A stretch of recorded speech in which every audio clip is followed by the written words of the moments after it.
Space management recognizing hazards. We're first going to start off with video 5.43, hazard recognition.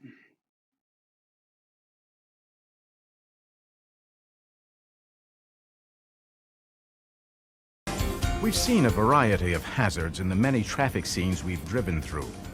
We've been able to handle most of them by looking in the right place at the right time. But some hazards are not very obvious. We can be looking at them and still not recognize them, like this one. We have a better view of both cars than they have of each other. We can see what's going to happen.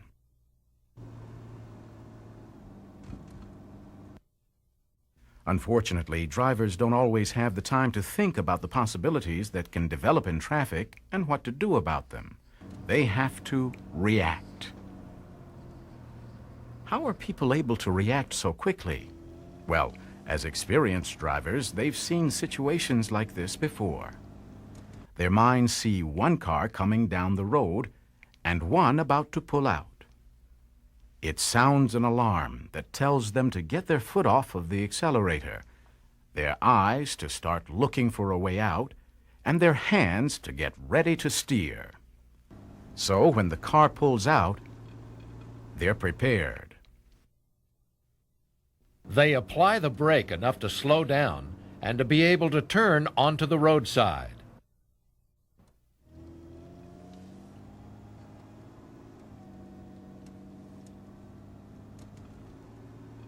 Was this driver prepared to react the first time a situation like this developed? Probably not. But after this happens once, drivers quickly learn to recognize the signs, just like children learn to recognize the signs of something too hot to touch. It's from experiences like these that drivers learn to react quickly to hazardous situations and to lower their crash rate by 2/3 over the first 2 years of driving. This video will present you with a lot of hazardous situations from which you can learn the signs of trouble. One type of hazard is the person on the road who can't see us. Remember this guy? Here's another. A driver would have to back halfway into the street before seeing. By keeping our eyes peeled, we're able to spot one that may be on the verge of backing. How about here? He's so intent on catching that taxi that he isn't looking our way at all. Here's one more. He'll have a hard time seeing us. Another type of hazard is people who can see us, but who are distracted. These people seem to be searching for an address. It might be a good idea to keep our distance. It's good that we didn't try to pass them.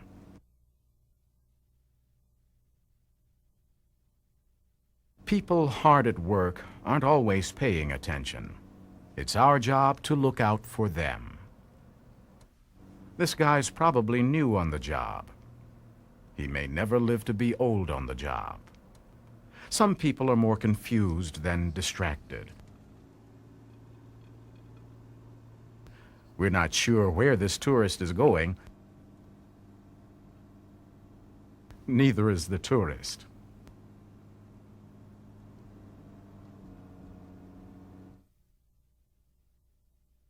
This driver may have missed his exit. We expect him to slow down.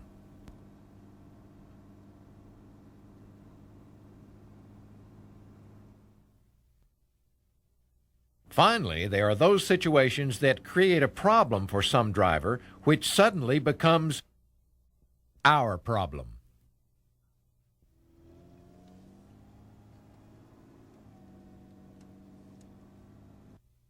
His problem could have been our problem if we hadn't left room for him.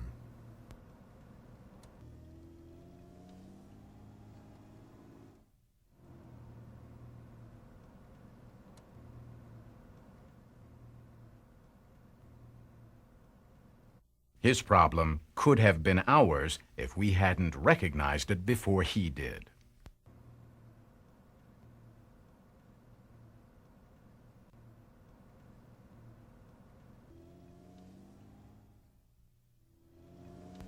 Well, now that we know what kinds of hazards we face, let's see how well we recognize them when they happen unexpectedly.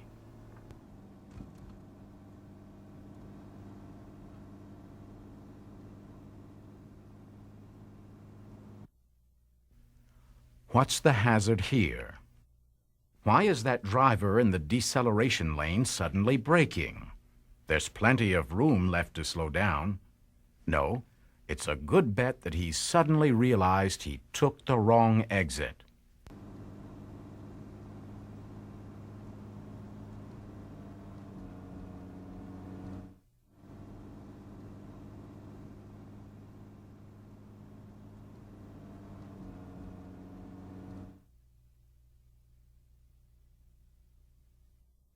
The brake lights are a tip-off.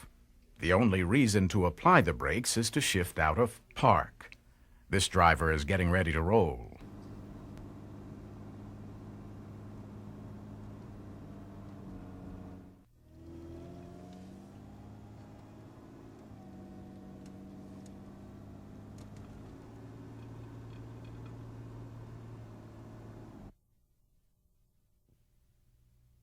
What should we do here?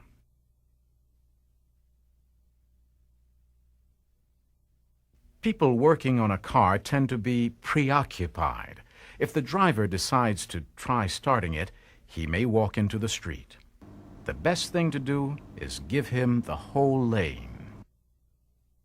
Not everything is a hazard. That pedestrian was going the other way. Even if he decided to turn around and come back, we'd have plenty of time to respond. Spotting hazards early lets us respond quickly. Video review for hazard recognition. Number 1, how are people able to react so quickly to hazardous situations? As experienced drivers, they have seen situations like this before and sounds an alarm that tells them to get their foot off the accelerator, their eyes to start looking for a way out, and their hands to get ready to steer so they are prepared. So the key word there is experienced drivers. Question 2, name the types of hazards discussed in the video. Person on the road who can't see us, people who can see us but who are distracted, situations that create a problem for some drivers which suddenly become our problem. All right, group activity, we'll do together, but 5 things we want to talk about. What does select the best path of travel mean? We're going to talk about what are you doing during the evaluate part of C. What are you doing when you execute? Why do drivers need to constantly question conditions? How can you communicate with other drivers? So we spent all that time talking about searching, and now we're going to talk about evaluating.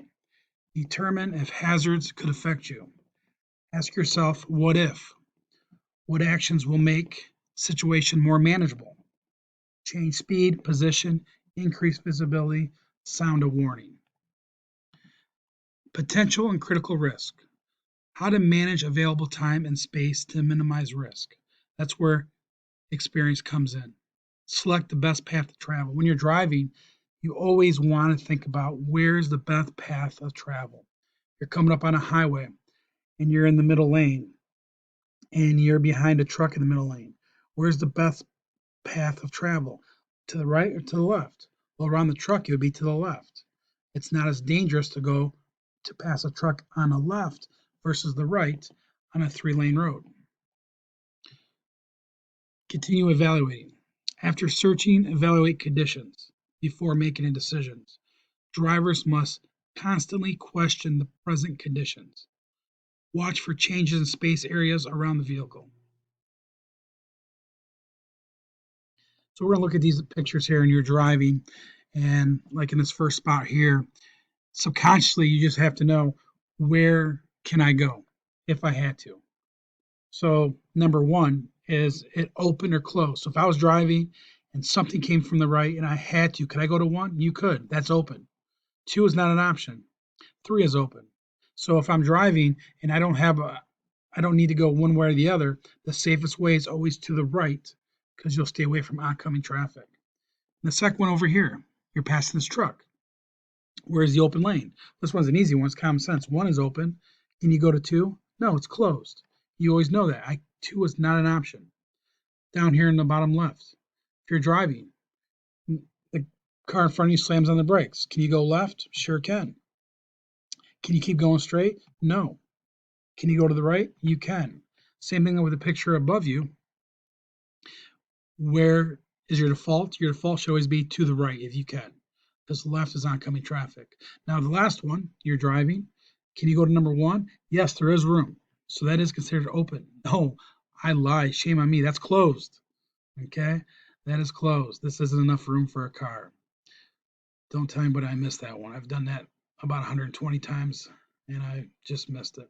Number two, yes, that is open. Number three is closed. All right, we've searched, we evaluated. Now we're going to execute, carrying out your decision. What are you going to do? How are you going to do it? Adjust your speed, adjust your position, communicate your presence. You know, that's what's tough about driving. Sometimes you have less than a second to make that decision that could affect your life forever, or it could affect others' lives. Adjust your speed in response to risk or danger. Sometimes you have to slow down. Sometimes you have to speed up when you get on a highway. This car behind you have to speed up. Adjust your speed in response to traffic conditions. Reduce your speed and keep pace with traffic flow. When merging, enter the same speed as traffic. We'll talk about highways. We already did talk about highways actually in day 5. When using deceleration lane, do not slow down until you've moved into the lane. So we talked about that on the highway drives. Adjust your speed in response to vehicle balance. If you accelerate, your weight shifts to the rear. If you brake, your weight shifts to the front. Avoid sudden inputs. Perform smooth inputs one at a time to maintain maximum traction. Adjust your position and or direction in response to risk or danger. Steering is the first response to avoid a collision. That's the first response. The safest response is to slow down if possible. You must maintain the vehicle control. Avoid driving next to other vehicles in multi-lane roads. That's your blind spot. Keep space between your vehicle and oncoming vehicles. Get over. Keep extra room between your vehicle and parked cars when you're driving next to cars that are parked. Adjust your position and or direction in response to roadway conditions. Curves, water on the roadway, slippery roads, and gravel roads. So you want to adjust where you're at in the lane for all situations. Adjust your position and or direction in response to vehicle control.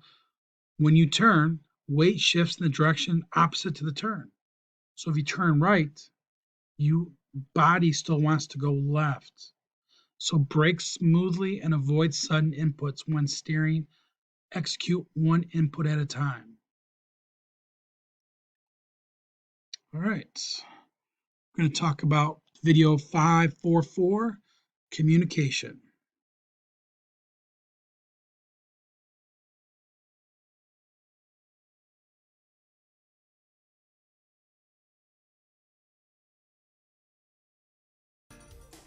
Certainly, that driver should never have changed lanes right in front of us. If he had given us a little warning, we could have been prepared. Signaling is one of the ways we have of communicating with the others with whom we share the road. Communicating means letting others know both where we are and what we plan to do. In some circles, it pays to be seen in the right company. On the road, it pays just to be seen. Looks clear to pass. Oops, it sure paid here. At night, headlights light up the road. During the day, they light up the cars. We don't need the candle power of full headlights. Special low-power daytime running lights serve the purpose and extend the life of the headlights. With or without daytime running lights, other drivers may have trouble seeing us.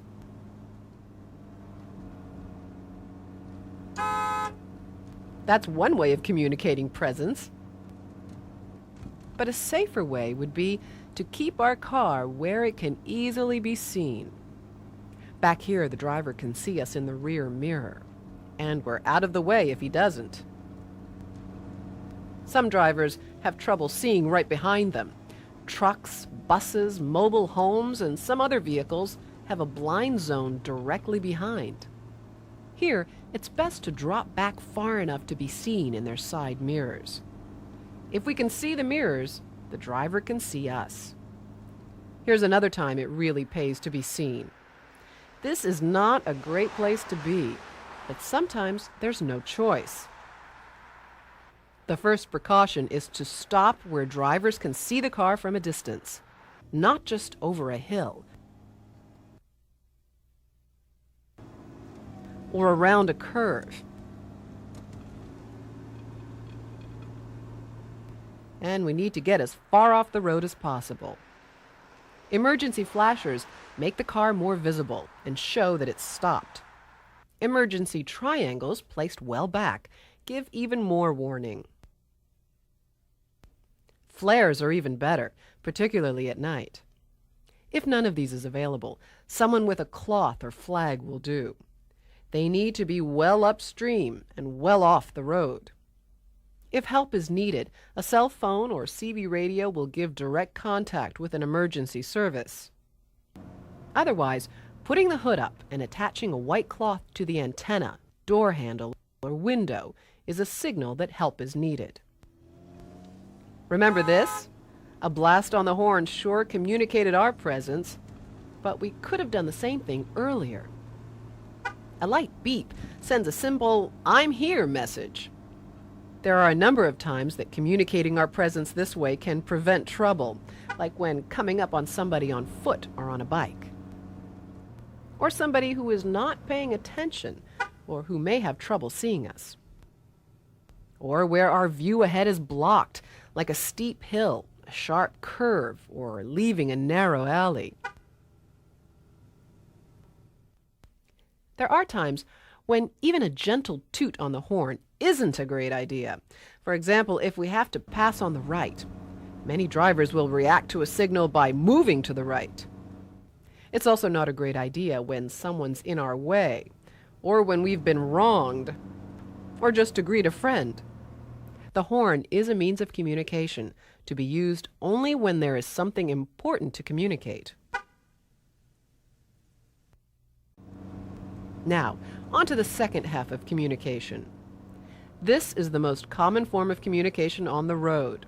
The law requires us to signal anytime we change our position. This includes turns at corners, merges, and lane changes. Most everyone knows these signals, but there are some things not everyone knows. One is that the law requires that we signal well before a maneuver to give others time to react. Another is the need to signal every change of position, whether we see anyone around us or not. Motorcyclists are particularly hard to see, and we sure want to see this one. Here, we plan to turn into the driveway beyond the next intersection. What happens if we signal now? The other driver assumed we planned to turn at the intersection. False signals can be just as bad as no signals. If we plan to turn beyond an intersection, we hold off signaling until we are well into the intersection. There's another false signal. He probably changed lanes back there a way and the signal didn't cancel. Straightening the wheel after a lane change may not automatically cancel the signal. It's best to do it by hand. How can we signal speed changes in advance? The brake lights only come on when the car starts to slow down. If we had someone behind us, We'd like to give a warning before slowing down, particularly if they were close behind. Tapping the brake pedal several times quickly will flash the brakes. It's a real attention getter and warns the driver behind that something is about to happen. Communication, video review. Number one, when should you use your headlights? Actually, all the time. It doesn't hurt to use them. The thing about headlights is at nighttime it helps you see things, but in the daytime or bad weather, it helps others see you. If you need to pull over because of emergency, what's the best way to do so? Stop where drivers can see the car from a distance. Turn on your hazard flashers. Get as far off the road as possible. Placing emergency triangles or flares, which most people don't have, well back from the vehicle or someone with a cloth or flag. So that's old school. Today would be get the car off as far as you can, pull out your cell phone, and call somebody. But make sure you get the car off the road, away from hazards, and so drivers can still see the car. Communication, you do that with headlights, brake lights and tail lights, turn signals, hazards, reverse lights, and horn. When more than one object adjacent to the path of travel poses a possible threat, what should you do? You determine which poses the greater risk, take one threat at a time, decide on changing of speed or position. When planned path of travel is closed but alternate paths are open, identify alternate paths, maintain area into which steering is possible. When the planned path of travel is closed and there are no alternate paths, check to the sides and rear, flash brake lights to apply the brakes, attempt to open up space ahead. When there is no following traffic, provide maximum level of control to the rear, permits quicker and more abrupt changes of speed and direction. So you can slam on those brakes.